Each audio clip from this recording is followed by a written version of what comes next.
Okay, we are on. Michelle, thank you so much for being here with me today. You and I met one another through Novel, South Florida, Mhm. Yep. the National Association of Women Business Owners, and you are the current programming chair. Tell me a bit about how it's going being programming chair at NAWBO. It's going great. It's going great. Being able to, speak with all of the members and get to really know them, what they're looking for, and then going out and finding speakers that really engage them and add value to the members is the most exciting part for me, for Yeah, sure. the last meeting I attended was awesome, so you're doing a great job. Oh, thank you. Michelle Molina is the co-founder and director of Roofology at M3 Roofing. And at M3 Roofing, Michelle, you wear a number of hats that require clear communications. We're going to talk about how you manage all of that successfully with all of the people that are important to the success of your business. I recently introduced you to someone and she knew about your company. So the Oh, word is awesome. out, like people know about M3 Roofing.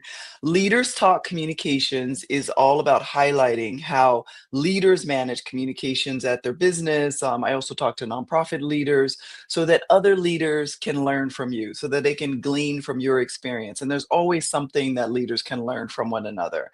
So I'm just Yeah. going to jump right in. Okay, awesome. Let's do it. All right. So tell us about your work at M3 Roofing and what inspires you the most about what you do. Yeah, so here at M3 Roofing, what we are is a roofing company, and we take care of the South Florida market. And so it's the typical residential, commercial, roof repairs, new construction, and that sort of thing. And the aspect that I really love about my position and my business is the ability to give back to the community. That's a huge aspect. Mm. For me, growing up as a Girl Scout, right? I think it's just ingrained in me to give back. And so I made sure that when I started the company, that was also part of our DNA, that we're able to give back and just be involved in the community I for us love as a team. that. So you're Yeah, able to take your success as a business and pay it forward and give it back to others. Thank you. That's awesome. yeah, for So sure. you've got I'm making a guess here. I know you've got staff, you've got employees, Mhm. you probably got contractors, subcontractors, community leaders if you're giving back. Your husband, of course, who you founded the business with, because you're in this together, right? Talk Yes. talk to me about the different stakeholders that you communicate with and where you feel that you, Michelle Molina, thrive in connecting with them.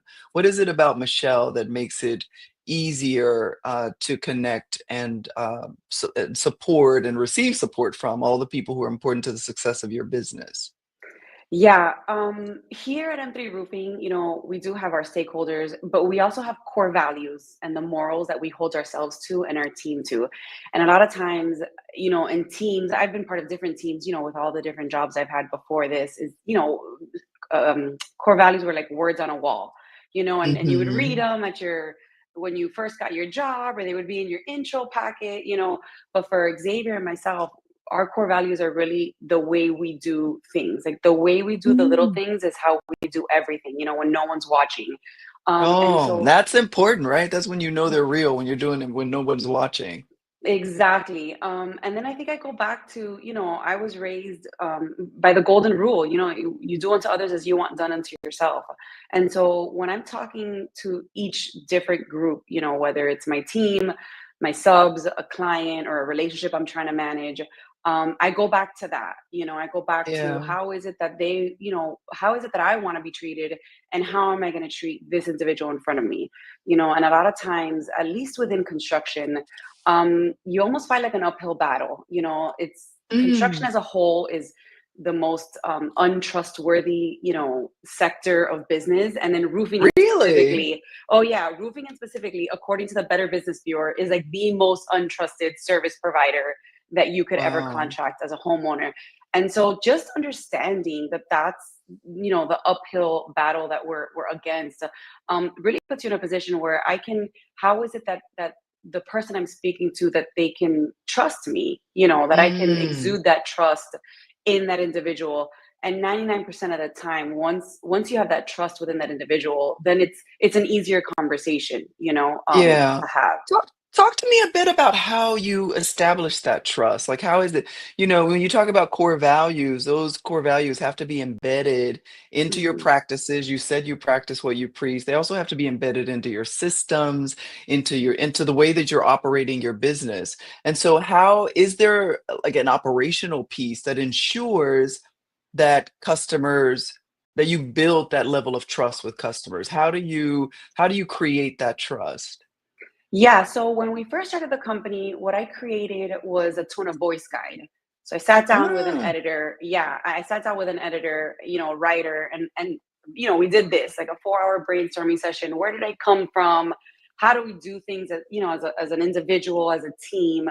How do we speak to people? And so we came up with a professionally casual tone of voice guide, and that's how we Mhm. speak. And then once I did Yeah. that, then I created what I like to call my client journey. So what is my client Mhm. experiencing, or I tailor that to my stakeholders, right? Like what is it that Yeah. they're experiencing in that moment, and then how is it that we're tailoring the communication, the core values, the morals that we stand by to that client journey? Because a lot of times, I learned, right? I've many 15 years of doing this, you speak Yeah. and you talk and talk and talk and talk, and it's like they don't understand you. What am I really saying? What are they going through, as a Mhm. homeowner?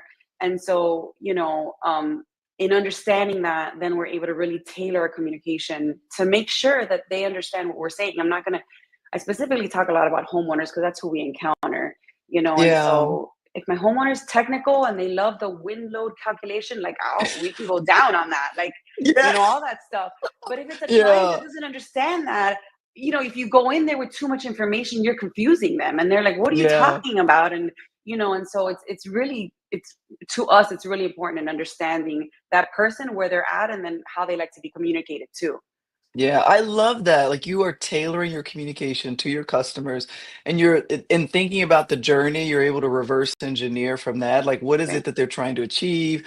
What kind of doubts or concerns are they bringing to the table, from the beginning? Because as you said, you're in a very untrustworthy industry. I'm so sad to say that. But anyway, um I love that you do that. You're tailoring your communication and that, there's no one size that fits all. And Right. so this tone of voice guide that you created that is a tool that not only is for you, but for all of your staff members. I mean, that's such a great way of really embedding that core value of, I don't Right. know what you call it in your organization, but it sounds like customer centric, customer focused, that I love that. Thank you for sharing that. That's awesome. Yeah. So Yeah. let's switch gears a bit. Tell me about a challenge that you faced, a communications challenge that you faced as a leader and how you handled that challenge.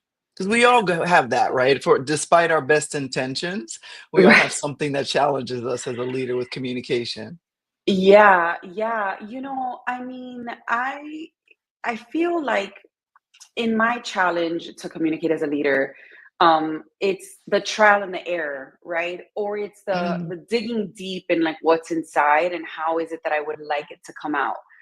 So one of the mm, things I can't, early on in my business, um, I would want to give back to I want to give away all my money, right? And I'm like, I want to give it all away, because I love helping. That's my heart, you know. yeah. And then communicating that to my business partner, my husband, he's like, we can't give all our money away. And I'm like, what are you talking about? I can't give all my money away. And it Yeah. wasn't really until I dug deep inside and I understood why, right? I understood that like that's part of my DNA. And I would like to ingrain it into the team's DNA as well. Then we were able to create a program, around that, where at least once a quarter we're out in the community. We're giving away a free roof every year. We do all those things, but Oh, it was, to me, that the difficulty was what's in here, and when it comes out, how is it that I can make people understand that that's what I feel, and is it really what I feel, yeah, yeah. that's, to me, my biggest. Now, I mean, like I said, I've been doing this for 15 years. I have a feeling and I can kind of digest it myself, and then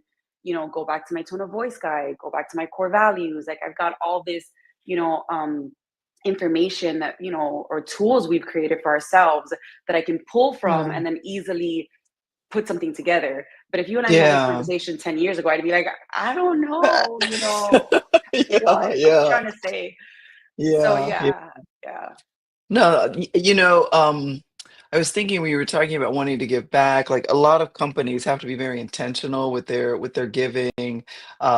It used to be, back in the day that, you were giving to give, and then companies switched gears a bit and started giving in ways that aligned with their business. And you Mhm. do that by giving away the free roof, Right. once a year. So it's I'm curious how you decide, because I think it's important for leaders to think about this. I believe that it is absolutely critical to give back to the communities that you're in, that you're in which you operate, that you are that Right. your customers, and you're living in that community, you're a part of that community. It's important to give back, but I also believe it's important to be strategic about the giving. And so I'm curious how you decide, how you choose, who is deserving, or I should, maybe that's not the right word to say, but Yeah. how do you decide where to give? Do you have certain passion projects, or do your staff members, how do you get to that decision? That's such a great question. And, it took me a while, you know, again, to dig deep into what that means. For example, in one way we give to the local schools, right? If they Mm, have mhm. a gala and we sponsor it, they're trying to build a playground, you know. Yeah.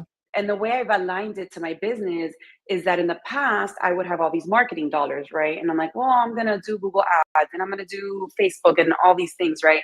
And then what I realized, I was like, why not, give to these schools? They're in the communities that we want to be in. They're the right Mhm. client target market. Yeah. Before I was a roofologist, I was an educator, and so I was a kindergarten teacher. That was my job. Ah, that's right. I remember you saying that. Yeah. Loved my little kids. So kids are my passion, and so I was like, this aligns with Yeah. who I am, and so it's with the schools. So that's how I was able to figure out, how to do that. And then anything with schools, really. I've partnered Yeah. with Toys for Tots. We've done back to school Ah, drives. Things of yeah. that nature is how we align for us. But That's yeah, wonderful. going back, you know. Yeah, and students, like as you said, it aligns with your target market as well. Like school to parents have homes, homes have need roofs. I love that. Right. Now Yeah. you just said the term roofologist, and we were talking about this before we went on. I love the fact that that's a term that you created. Talk a bit about like why you decided on that term. Yeah, so there's a funny backstory to that. I can't take all the credit. I was part of a book club with an author, Mike Michalowicz. Love Ah, everything he writes. And he ah, was doing cool. research on a book he was writing, a marketing book. And on the call, he challenged each one of us to describe or find a way to describe what it is that we do without using the word, right? Because what ends up Ah, happening a lot of times is that if I come to you and I say, oh, I'm a roofer, you're going to think all the bad things that you've heard or the experiences that you've had with someone within the mhm. roofing industry. So I was talking to a friend about this and I'm like, what am I going to say? I have no idea. And she was actually the one, she's like, you guys are actually like mixologists, but you're roofologists. And I was like, brilliant, Wow. Brittany, Yeah. brilliant. Yeah.